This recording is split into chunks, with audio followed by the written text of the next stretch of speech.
So in today's video, we're going to be ranking the top 10 loadouts currently within Warzone. I know a lot of people put these out the day the new season comes out type of thing, but I normally like to wait until the new weapons drop, everything settles, the weapon balance, some things. So all the different loadouts kind of balance out so we get a better and clearer picture of what people are using and what most people are going to be considering the meta. So we're going to run through the top 10 loadouts in Warzone in my opinion. If you do enjoy the video, learn something new, please do me a favor hitting that like button. Goal on today's video is 3,000 likes. And if you're brand new looking to find your way back for more Call of Duty content, just make sure you subscribe with notifications on. So the first loadout I'm going to talk about is the experimental loadout, and this one's pretty much mix and match whatever. If somebody tells me, hey, you know what, you try out the Odin, it feels strong, I'll swap this out for the Odin. Maybe I'm going to try a striker class setup. Maybe I'm going to try it SKS, maybe EBR, whatever. Sometimes people comment different things. This is the one I kind of mix and match where I try new things with. So I call it the experimental one, and I highly recommend you do the same. So you could leave certain classes untouched where they don't really get bothered,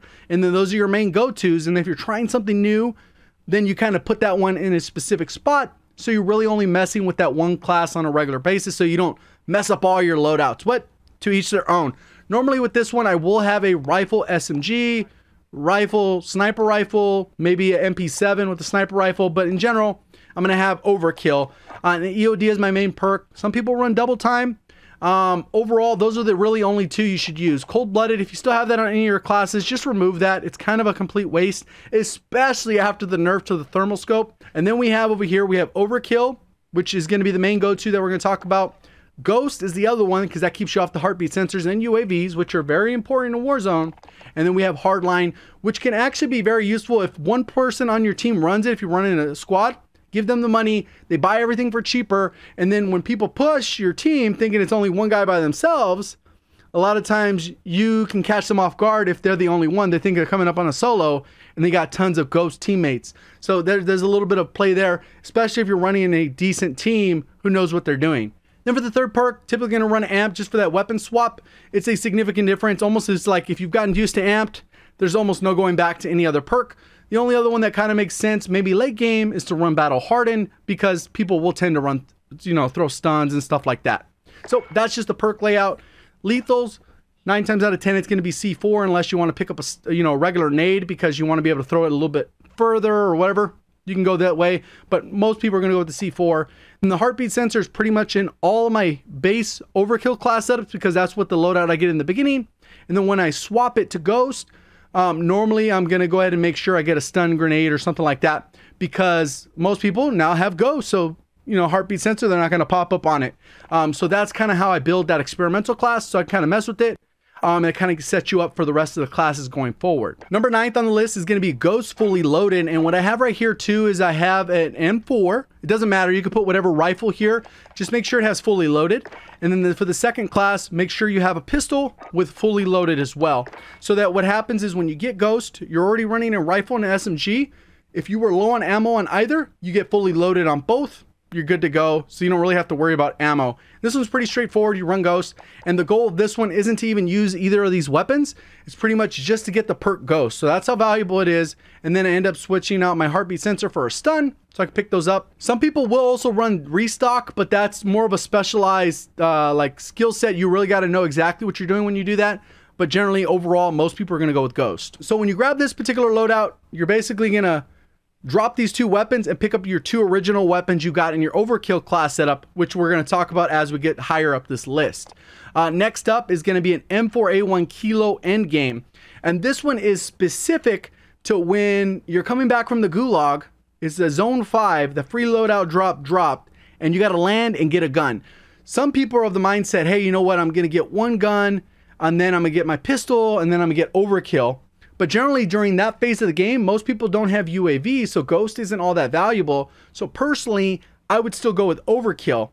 And the good part about doing overkill with double rifles, which most people wouldn't think is the best way to do it, is that you can get your primary weapon. So this is a Kilo built out, stacked the way I would want my Kilo if I'm picking up a Kilo only. Monolithic, Prowler barrel, VLK, 60 round mag, and Commando foregrip. That's all set up. But if you just had that set up and maybe your pistol, when you pick up the gun, it's not going to have ammo. It's going to only have the 60 bullets. Well, what happens, you combine that with an M4, and maybe you have the M4 built for a little bit closer range. You do a monolithic suppressor, Corvus, a little bit faster ADS. You don't need quite as much range because this can be your close quarters option. Commando foregrip and 50 round mag just for a little bit faster aim down sight. And then you use that with fully loaded. So both guns are going to be fully loaded. So you're going to get like 270 bullets plus the mags of each. So you're pretty much stacked as far as ammo. It's not something you're going to have to worry about. And then you're still your overkill because Ghost isn't as valuable. You're getting EOD amped because they're both rifles. You're going to want to be able to swip them quickly. Then we got C4 and then a stun. And overall, I think this is the best bailout class. There are different options you can go, different theories on this one, but that's why I like this particular setup. Next up is Ghost HDR Endgame. This one actually serves a couple different purposes. So this one's when I want to pick up a Ghost loadout and maybe near endgame, I'm thinking, you know what? I wanted just a HDR so I could swap out one of my weapons for a sniper rifle. So I could do that and still get Ghost. The other thing is maybe towards the later part of the game, I know it's going to end quarry. I might want a sniper rifle instead of the SMG I have or the rifle. I know the engagements are going to be a little bit longer. So what I can do is swap out to a sniper rifle so I can handle those further range engagements. And that's pretty much how I have that one built. So I'm expecting that I'm already walking up to this loadout with ammo, so it shouldn't really be an issue on putting fully loaded to have a worse sniper rifle. So I have it fully decked out. So the class setup on the HDR that I have in that particular loadout is going to be the monolithic suppressor, the HDR Pro, tac laser, variable zoom scope, and then the F-tac Stalker Scout. In some cases where you feel like maybe you need more ammo, you can always get rid of the variable zoom scope and then put on fully loaded for the cases that we've already kind of talked about. Now let's get into the 6th rank loadout in my opinion. That's going to be the RAM P90. And with the RAM, you could swap this out with the tons of different loadouts. Personally, if I'm going to have it as my long range option, meaning I'm running with an SMG, I'm going to use it with the monolithic suppressor, Ranger barrel, VLK, 50 round mag, and Commando foregrip. If I'm going to have it decked out where I'm running with the sniper rifle, HDR for example, you could swap out that SMG for the HDR. And then for this one, the things that I would change up is run the Eclipse. And instead of having a optic like this, you could run it with the hollow sight, which is a little bit faster ADS, or completely get rid of the sight and put on a tac laser, since this is going to be primarily your close range option, since the TTK is very competitive with a lot of SMGs, as long as you're able to hit the shots. So that's kind of how that class setup works. And then for my P90, this one can be swapped out for the MP7, MP5. I think they're all pretty good. MP5 is probably just the best overall, but if you want a little bit of variety, I'm giving you a couple different options here. For the P90, you can run the monolithic suppressor, 10.6-inch pro barrel. For the stock, it's going to be the tac, CQB comb, stippled rear grip, and then sleight of hand. And the rest of the class setup is there, pretty straightforward. And then for number 5, we still have the BRUEN. You could swap out the PKM, but I think because of the reload time, it just gets out of the rankings. I mean, you can mess with experimental, have fun with it. Maybe in solos, you don't have to worry about such a long reload. But if you get into long scenarios where you have to reload and you're worried about 7 seconds, that's why the BRUEN just ends up over here. Same thing with the brand new Fin. It could be good, but this reload is the big difference here that you really have to solve for. Not that those can't be good and they can't melt and they don't have good time to kill, but overall consistency, you're going to end up with more consistent results with the monolithic suppressor, summit barrel, tac laser, VLK, or holographic, and then 60 round mag on a BRUEN than the PKM or the Fin. That's just kind of how it works. And then for the MP5, this is the all-around best MP5 class setup in my opinion. We got the monolithic integral suppressor. That's the only monolithic suppressor you should be using. Don't use the one on the muzzle. It's just not as good as this one. Even though they're like a hair difference, this one's better.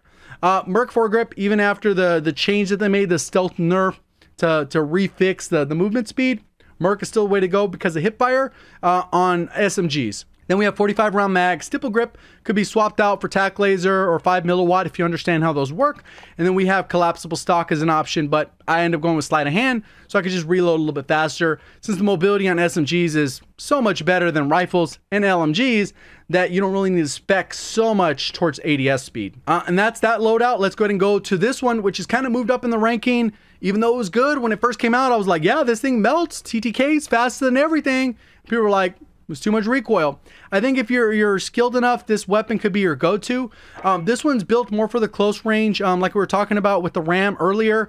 It kind of feels that role where you can use it long range, medium, short, but excels more in the short to medium because of the recoil, which the RAM same issue. The class setup for this one, monolithic, Zodiac, Commando, 45 round mag, and then the Corp Combat Hollow.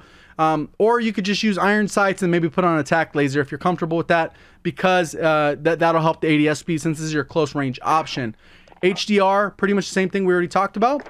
And then what happens is you can actually swap that out, as we'll see when we get to the number 2 class setup.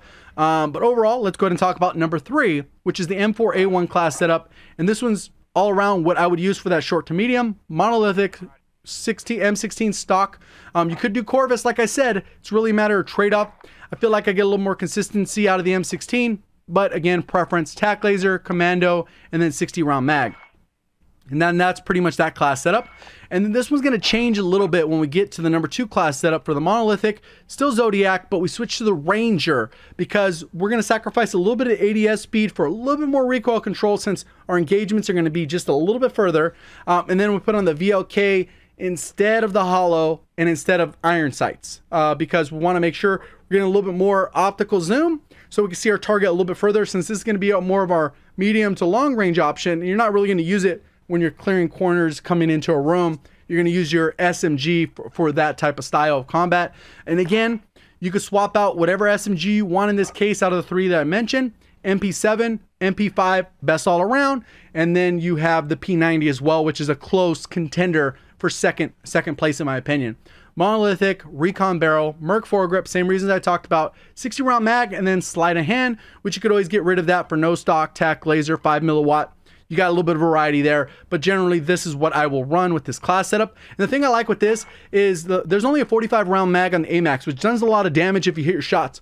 But if you manage to down somebody at far range, I like combining this with the MP7 or a P90, because then these ones are accurate enough where you can hit those shots even at like 70 meters, even though you shouldn't with an SMG. These weapons you definitely can, whereas the MP5, you might have to tap it a little bit more, be a little bit more of a struggle to hit those people at those further ranges, since it doesn't have quite as much bullet velocity as the MP7 or the P90. And that's going to bring us to our last one, which is the overall best class setup. This is one you're going to see people running in tourneys a majority of the time.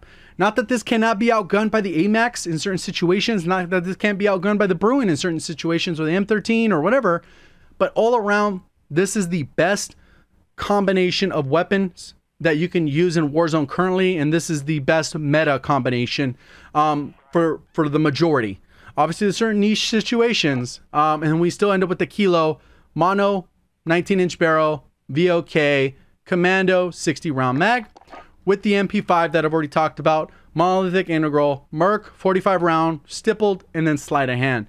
And that ends up being the class setups. I waited long enough where I feel like this ends up being the meta, in my opinion, of where kind of everything laid out. Let me know what you guys' thoughts are. If there's any sleepers out there that you think I should definitely check out, make sure you comment that down below. Enjoy the video, learn something new. Make sure you hit the like button, subscribe. If you're brand new, looking to find your way back to the channel. Appreciate all the support on the channel. Thank you for watching. As always, have a great day.